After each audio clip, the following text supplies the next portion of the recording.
we have a world that's trying to protect itself, create shelter for itself against a known seismic activity that can destroy the world at any, point in time. And there's people who have magic that can control that. And if we could just control them, then maybe we could keep the world safe. But what the way in which people view those people is so all the layers, the layers. Across galaxies and imaginative realms, stories carry us beyond the ordinary.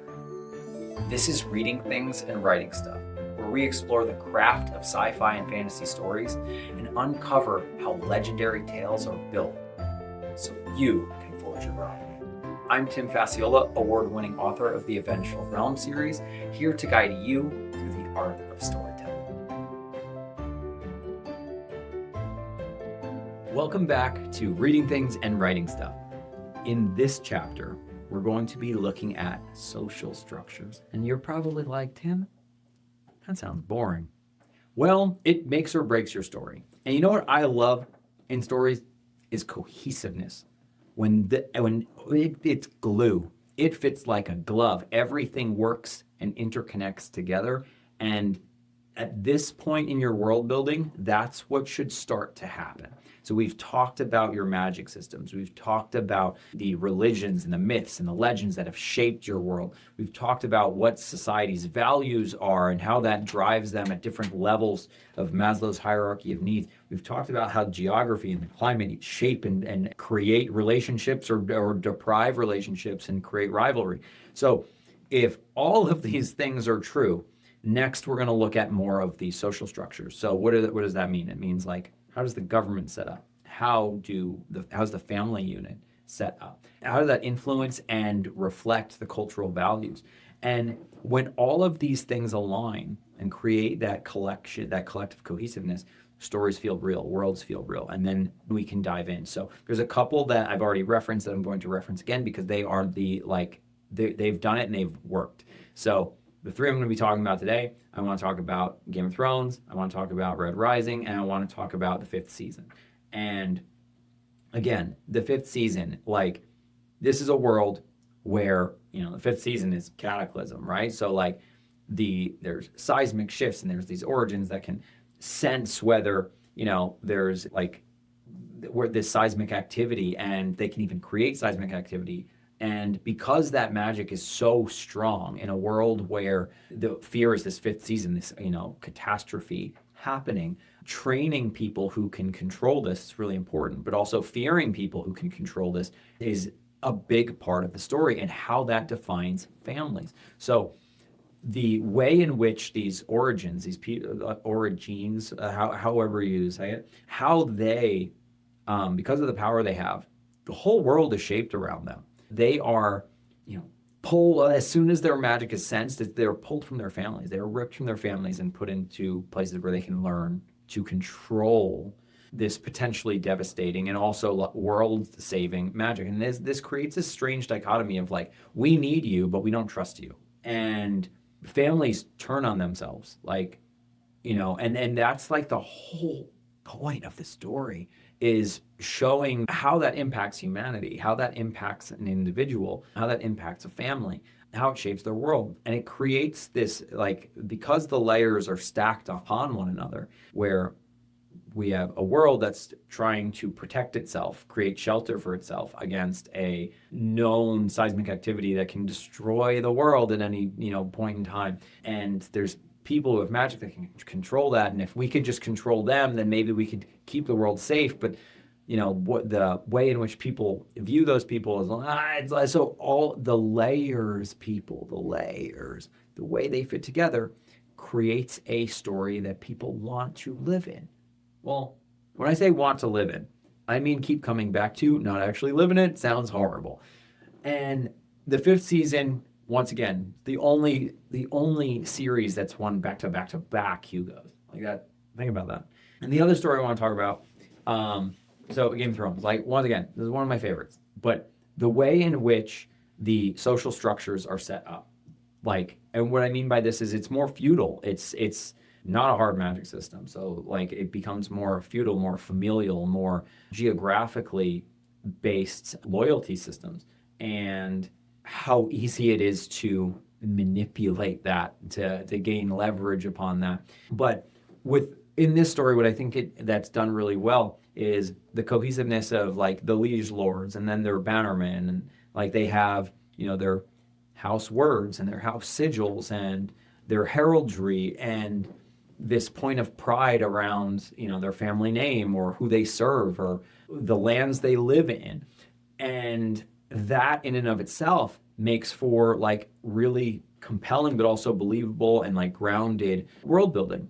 And something that I talk about in my writing course, which is available on Patreon, and like we can link that if you're interested, but like the idea of factions and fandoms, right? So like if you think about the stories that, I laugh because as a millennial, the concept of the Harry Potter houses, like this is something that is kind of so small in the books, and the fandom has just kind of taken it and run with it and used it to define their entire personality for decades. And it was able to do that just because it had it. If you build it, they will come. I feel like people want so badly to have something to belong to have a community to find themselves in.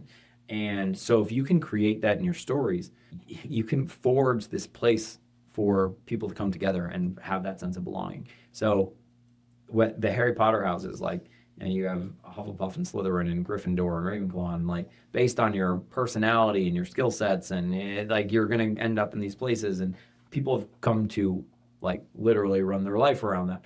Think about what could make a BuzzFeed quiz, right? Like what that people are taking. So, and which house would I belong to in a Game of Thrones? Would I be a Stark? Would I be a Lannister? Would I be a Tyrell? Would I be one of the Sand Snakes of Dorne? Would I, would I be in House Martell? Like all of these different things that you can create just through, if you build it, there's an opportunity for them to come. And I've read Rising here, the color system, right? Which color best fits my skill set, my personalities? In Stormlight Archive, which order of the Knights Radiant would I belong to based on like which oaths make the most sense and most reflect my values? Like if you build it, they will come. But the links between the way the world impacts the social systems, again, the government, the family structure, the social structure, the hierarchy within, all of these things need to interconnect and have purpose and meaning and allow for more depth to be explored beyond. Again, the houses in Harry Potter barely matter. They barely matter for the story. And yet the fandom has taken it into something that it well beyond what it was intended for. So a story with cohesiveness, which again, I don't think Harry Potter's great at. I don't think it's great at cohesiveness. I don't think the world building is necessarily all that good, but it created a capacity. It created an opportunity for an invitation for people to have a place to belong. And I think that's really important. But let's go to Red Rising. So in Red Rising, there's the color system. The color system is like bioengineered to create a society in which everyone is, they're part of their color, but their color is designed to fulfill their role within society.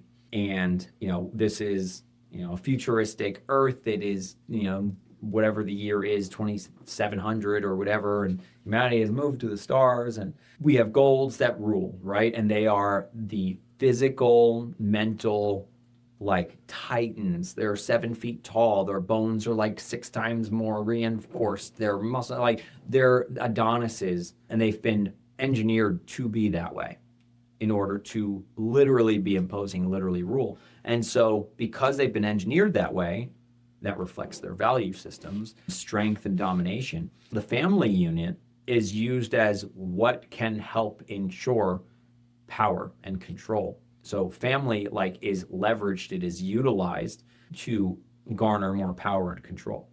Whereas in the mid colors, their point is to, serve the golds in some capacity, whether they are doctors or engineers or artists or bureaucrats or technicians, their role is to serve society, the golds. So they're put in pods, right? They're put in pods to better serve the society.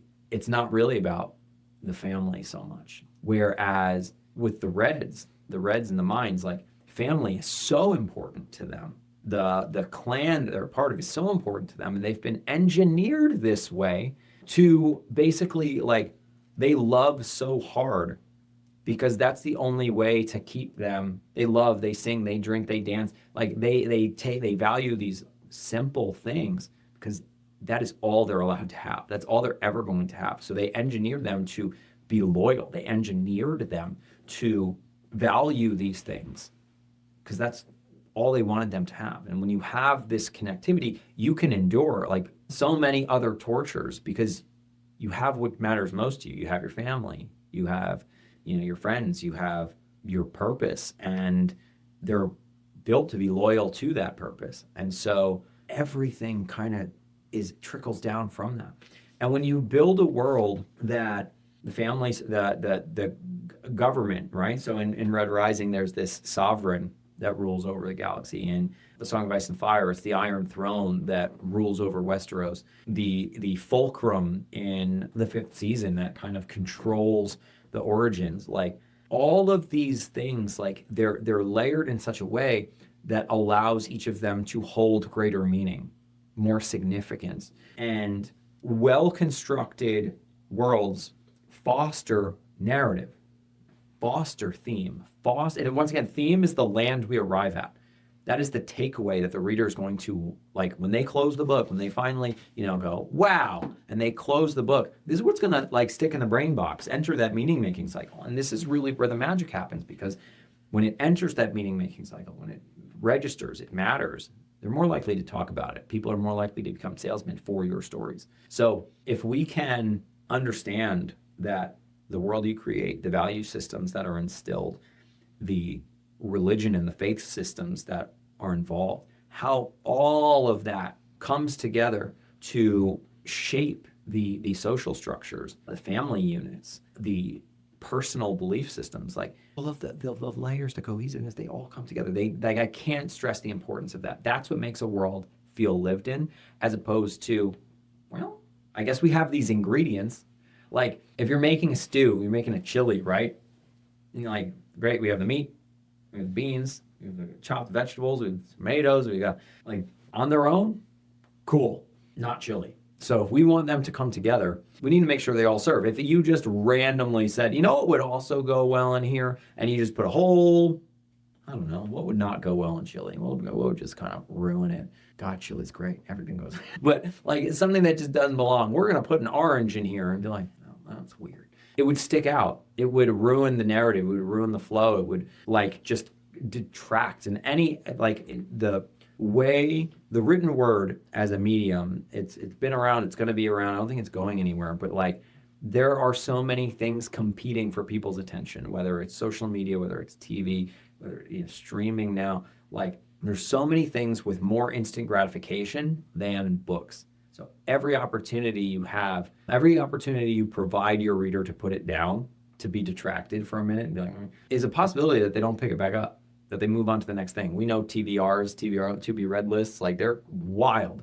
People buy books as hobbies and then don't read them. And if they don't read them, they don't talk about them. If they don't talk about them, they're not your salespeople. And if they're not your salespeople, it's going to be harder for you to get your books out there to other readers who actually want to read the book. So you want to make sure that everyone has the opportunity to invest, to like dive into this story, to feel connected to it. And that's what I want to instill. Like this whole episode is just about instilling that. So we could go into like, what are the different government structures and what are the different family units? And like, I do all of this in my course on Patreon. But for now, I just want you to understand that it is the interconnectivity that exists between that makes the show go round, that makes that makes this system go.